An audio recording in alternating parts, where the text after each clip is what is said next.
Silakan duduk. Bapak Ibu saudara kasih Tuhan, Shalom. Selamat siang, Tuhan Yesus baik kepada kita semua, amin. Selama-lamanya kebaikan Tuhan tidak pernah terlambat atas kita. Wow. Hari ini saya cuma 2 ayat Bapak Ibu. Butuh konsentrasi yang lebih karena ayatnya saya taruh di belakang. Jadi ini bukan dongeng tapi ini sebuah kombinasi dalam saya menyampaikan firman Tuhan.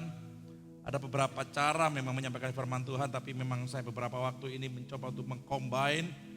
Dan saya cari semoga apa yang saya sampaikan hari ini memberkati Bapak Ibu saudara kasih Tuhan. Saya kasih judul diterima dan diterima dan ditolak. Ya ini gak asing bagi kita karena di handphone kita kalau kita sedang dapat telepon dari nomor yang gak dikenal biasanya kalau maksudnya diterima karena orderan biasanya. Wah baru nih orderan, halo Pak, iya Pak, siap Pak, kirim 30 unit. Wah gitu, sewa 1 bulan Mas, wah amin, puji Tuhan, itu maksudnya dia. Nah kadang kita menolak sesuatu atau kita ditolak. Kadang kita menerima sesuatu atau kita diterima. Setiap kita pribadi butuh yang namanya diterima. Bener apa salah? Bapak Ibu datang ke satu tempat yang baru, terus orang tiba-tiba gini, oke, gak mau aku lihat orang ini.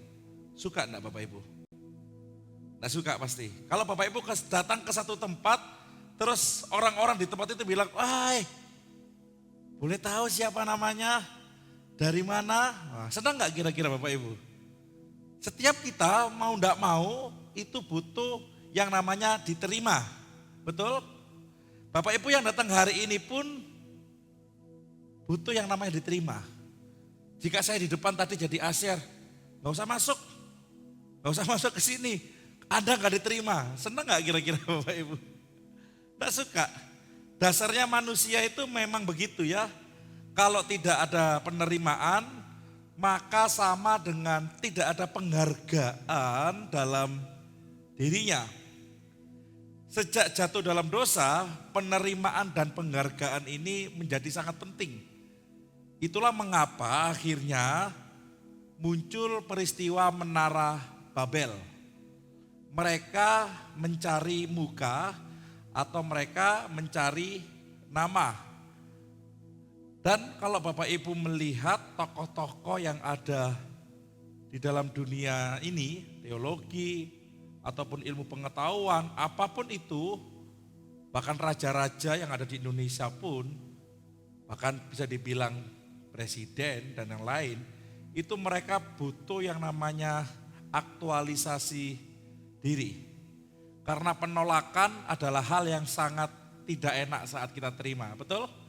Kita itu maunya diterima, selalu minta diterima. Dalam arti lain, diterima ini dihargai, dan dalam arti yang lain juga, diterima ini tidak mau disaingi.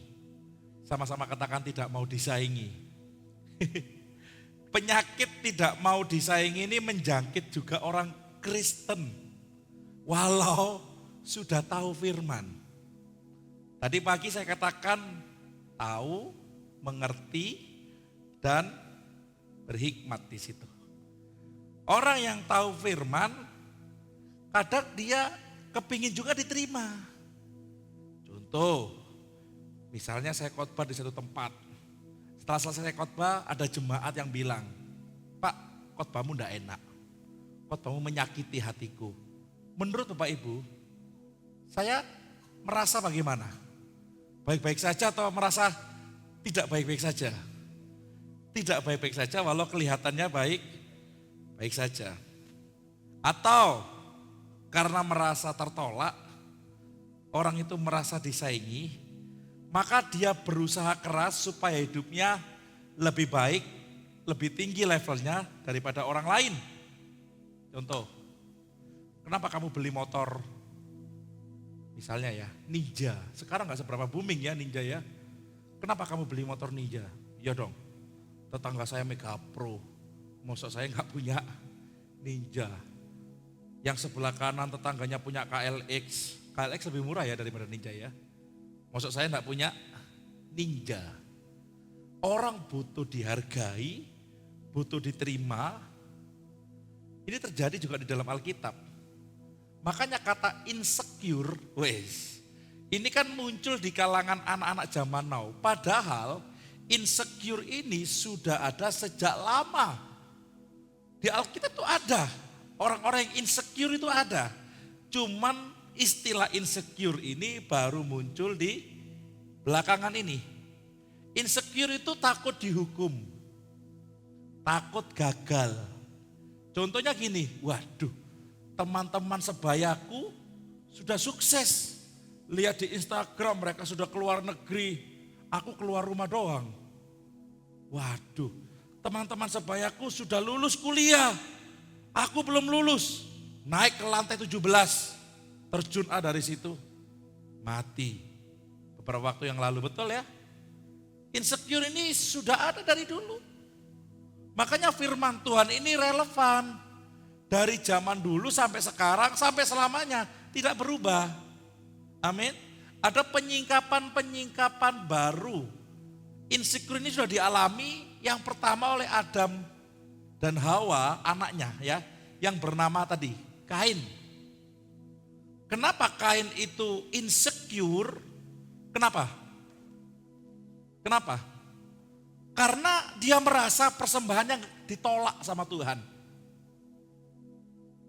Kalau teman-teman Bapak Ibu buka firman Tuhan, maka beberapa saat kemudian Kain mempersembahkan yaitu tanaman, sedangkan Habel hewan. Berarti ada kemungkinan kalau dilihat dari struktur bahasanya itu kita lihat sebenarnya Kain dulu mungkin mempersembahkan hewan. Tapi akhirnya pada saat kemudian dia mempersembahkan tumbuhan. Ada alasan ke sana. Cuman saya bahasnya di sini. Kain ini insecure. Dia ditolak, dia merasa gak berguna. Dia merasa persembahannya ini gak bagus. Dan dia memiliki sikap yang beda. Dia begini, oke, karena persembahanku ditolak, aku gak terima. Supaya nanti persembahanku ditolak, supaya nanti persembahanku diterima, aku akan bunuh adikku. Supaya tidak ada saingan. Nah, bagi Kain, Habel itu saingan. Karena persembahannya Habel diterima, persembahannya Kain ditolak. Saya khotbah tentang ini ya. Firman Tuhan itu relevan banget ya. Jadi pada saat Kain merasa, persembahan adikku kok diterima, persembahanku gak iso.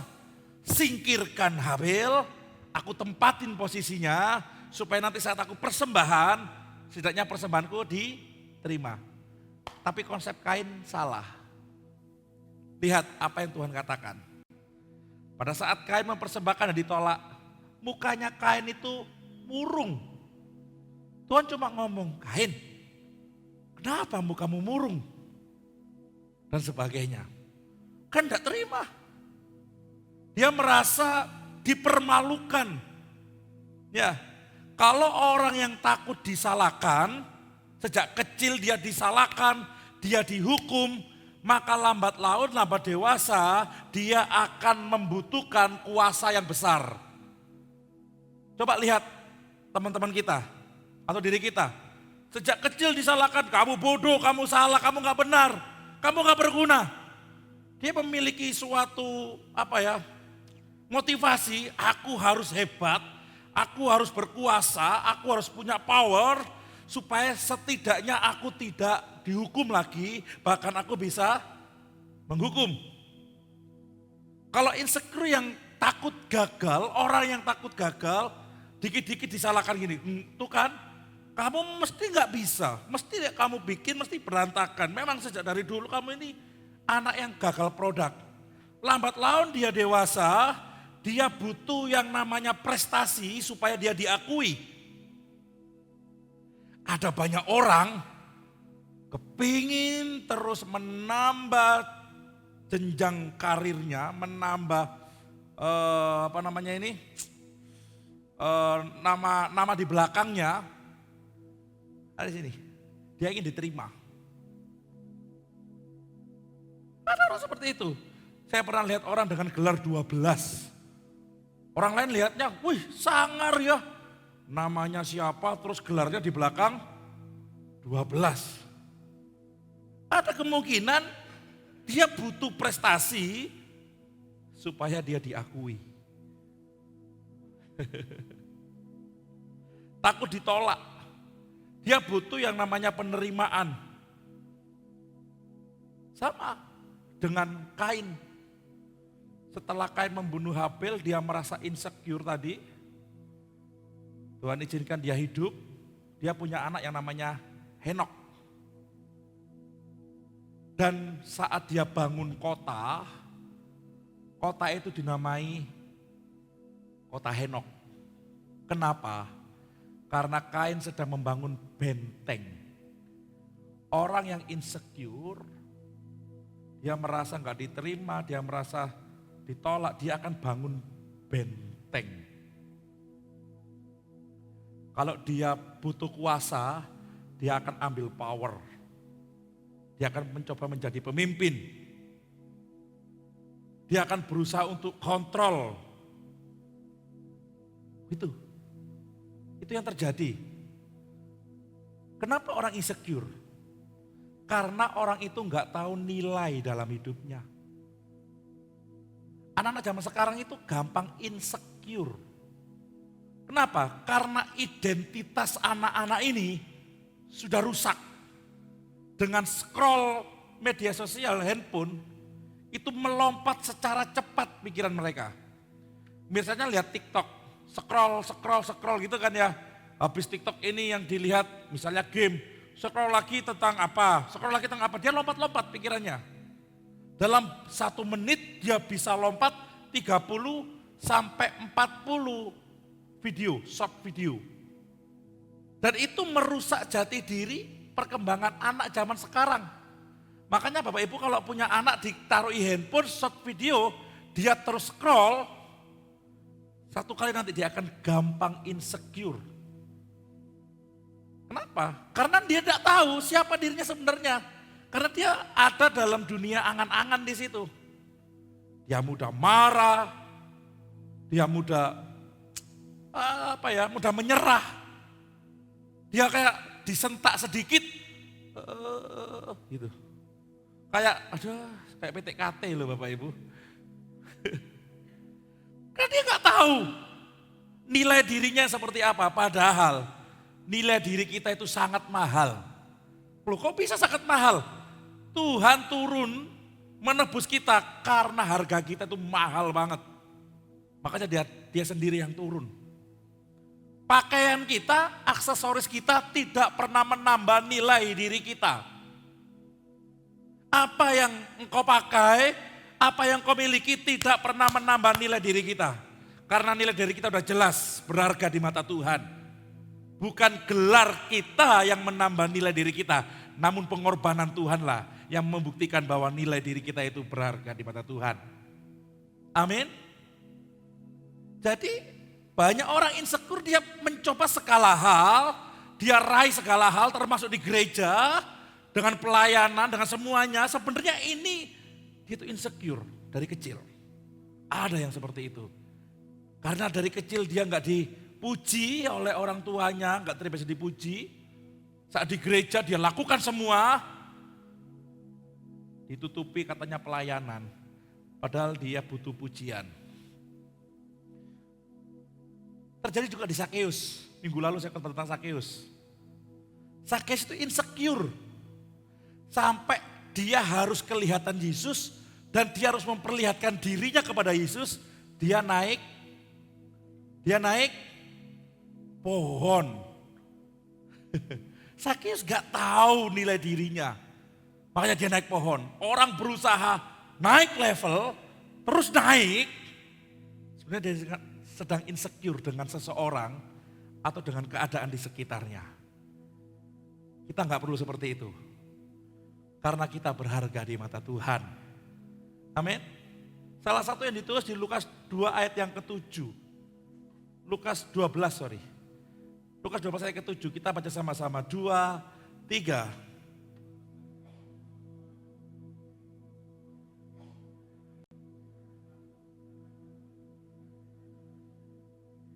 Amin. Kalau orang gak terima kita gak apa-apa. Karena kita sudah diterima oleh Tuhan.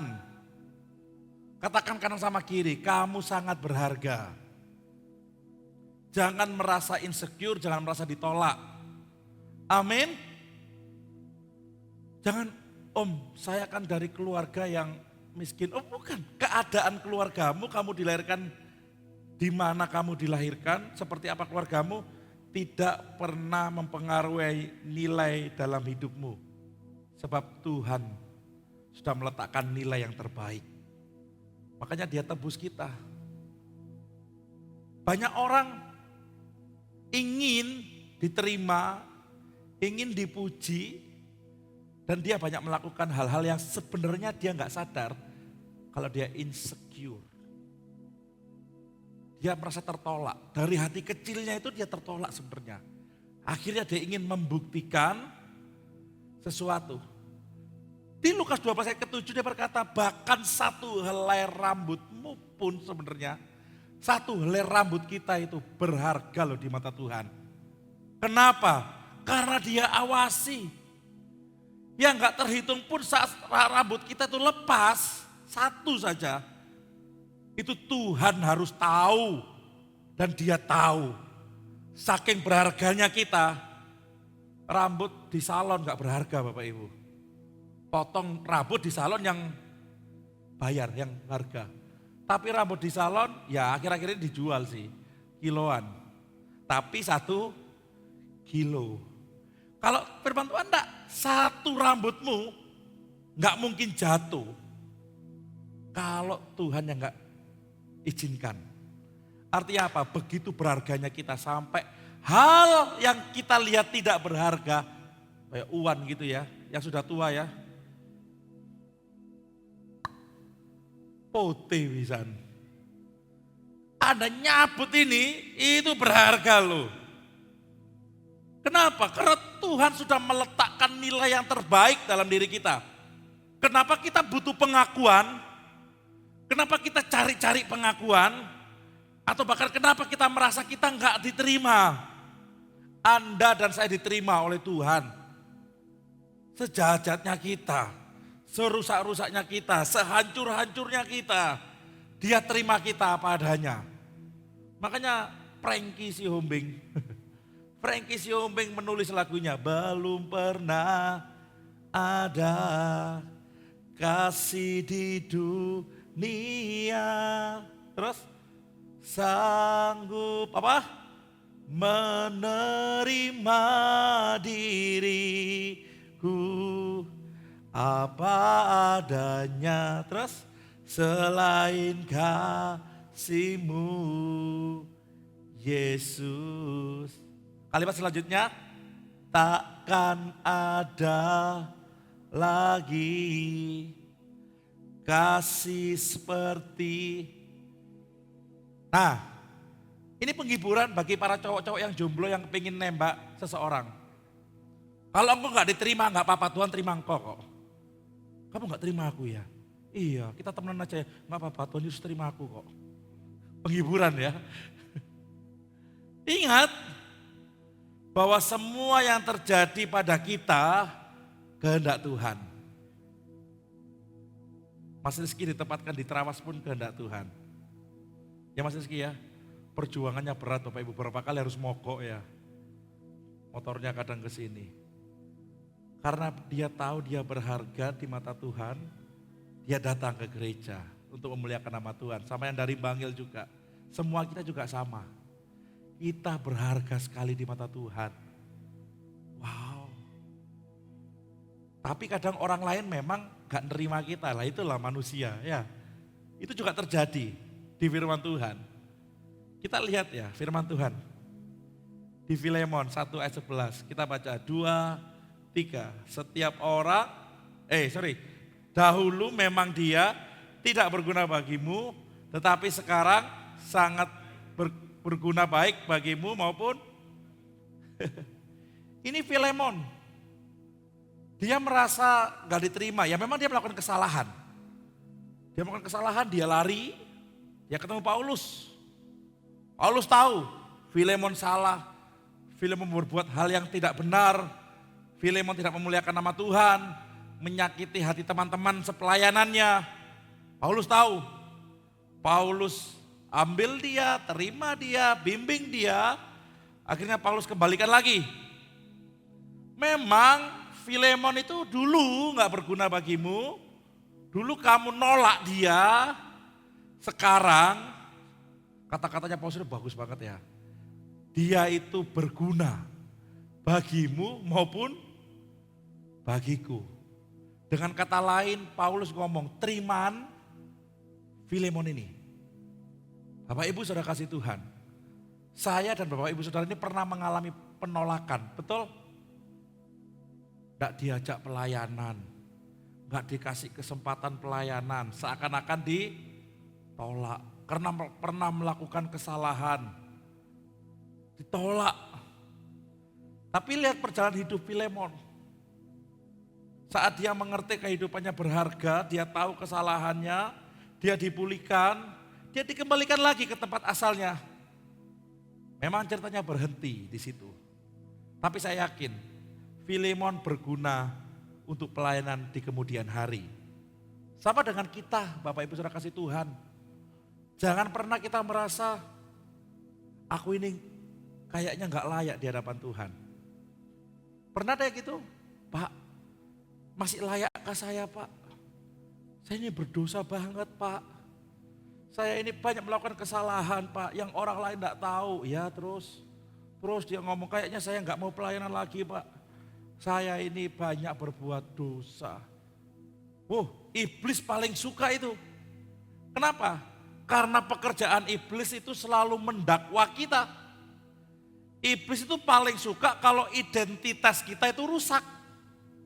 Iblis gak mau identitas kita yang baik, yang dibangun, yang sudah ditanamkan oleh Yesus Kristus karena nilai kita berharga, terus bertumbuh dan berkembang. Iblis gak mau. Iblis maunya ngomong gini, udahlah kamu turun sajalah, kamu enggak usah pelayanan lah, kamu ngapain ke gereja, kamu ini enggak layak dan terus. Iblis suka gitu, sedangkan firman Tuhan selalu mengingatkan bahwa kamu ini berharga di mata Tuhan, bahwa kamu adalah orang-orang yang dikasihi oleh Tuhan. Amin. Kalau kita tahu bahwa Tuhan saja menerima kita, kenapa kita harus insecure dengan hidup ini? Media sosial ini memang berbahaya, salah satunya. Cuman hidup kita tidak tergantung dari media sosial. Dari apa yang kita lihat, dari apa yang medsos dan teknologi sedang kembangkan di situ. Hidup kita tergantung karena firman Tuhan. Amin. Hidup kita itu sangat berharga, walau orang lain melihatnya gak berharga. Janganlah engkau mempergunakan sesuatu untuk mendapatkan sesuatu yang kau bungkus dengan kata-kata melayani Tuhan. Padahal engkau sendiri sedang insecure. Banyak, entah pendeta, entah hamba Tuhan, pelayan, sedang banyak yang insecure sekarang. Tapi mereka tidak mau ngakui itu. Saya punya banyak teman yang insecure. Dia begini, dia begitu, kenapa dia lakukan ini, kenapa dia lakukan itu. Pokoknya saya harus jadi pengurus Pak. Kenapa harus jadi pengurus? Ya supaya saya dihormati. Bahkan saya pernah ngomong sama satu teman dari luar pulau, dia berkata, untuk keluarganya itu disetting memang harus jadi pengurus sinode pusat. Saya tanya, emang apa sih enaknya jadi pengurus sinode pusat? Oh iya Pak, karena pengurus sinode pusat adalah kebanggaan dari keluarga itu. Makanya orang itu harus tetap menjadi pengurus.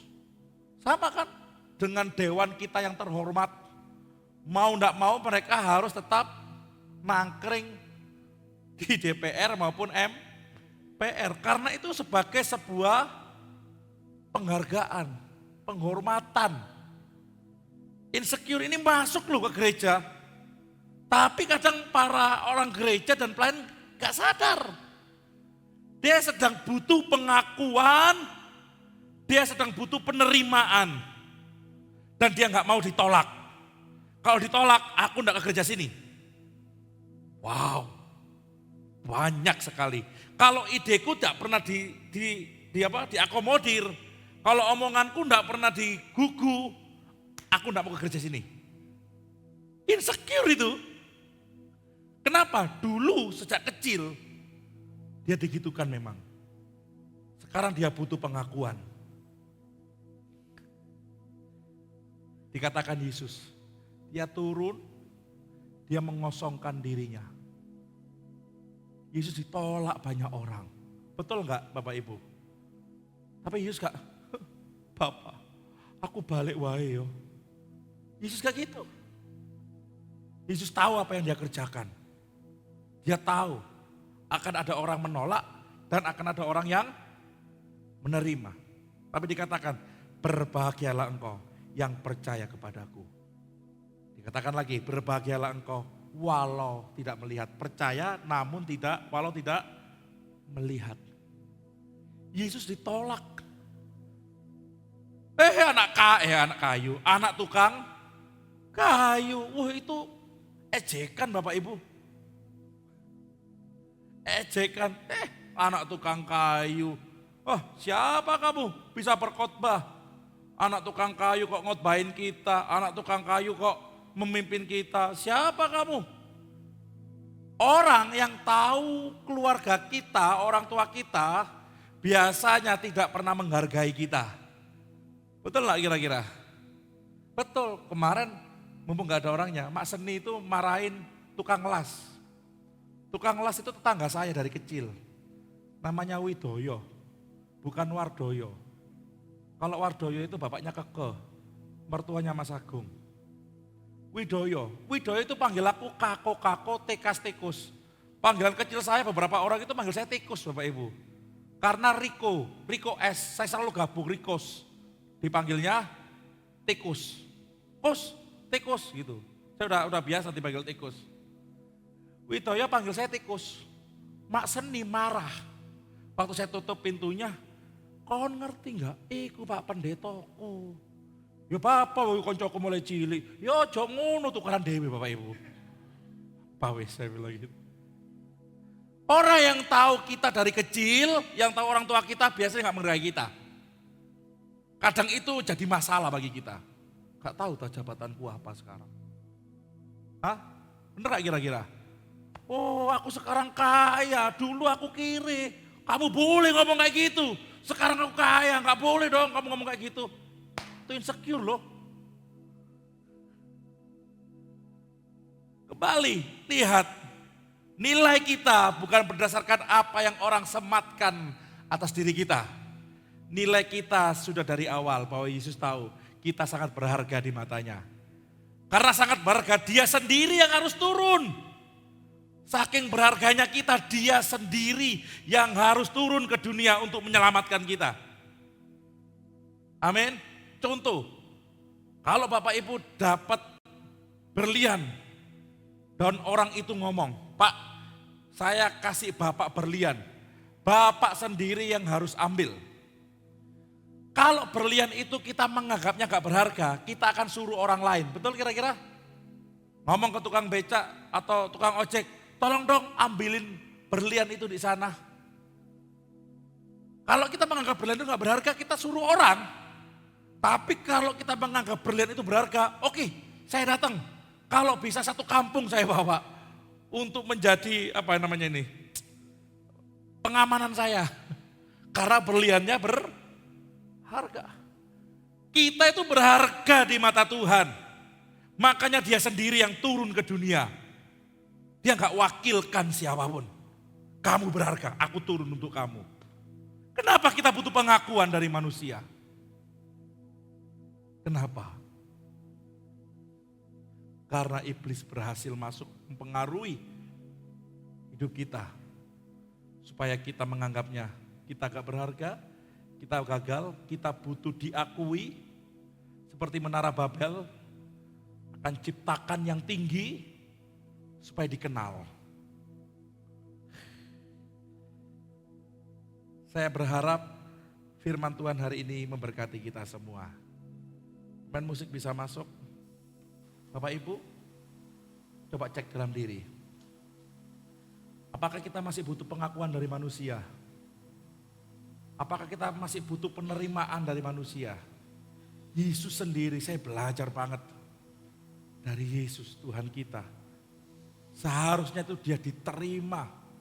Dari kecil orang maju sudah bikin persembahan yang banyak. Seharusnya waktu dia sekolah minggu, dia dikawal kek. Waktu muda dia dikawal kek. Waktu agak tua umur 25 ke atas seharusnya banyak orang yang berbondong-bondong sebelum dia menyatakan dia Tuhan. Seharusnya banyak orang yang sudah ngefan dia. Tapi yang orang lakukan apa? Karena tukang kayu. Siapa kamu?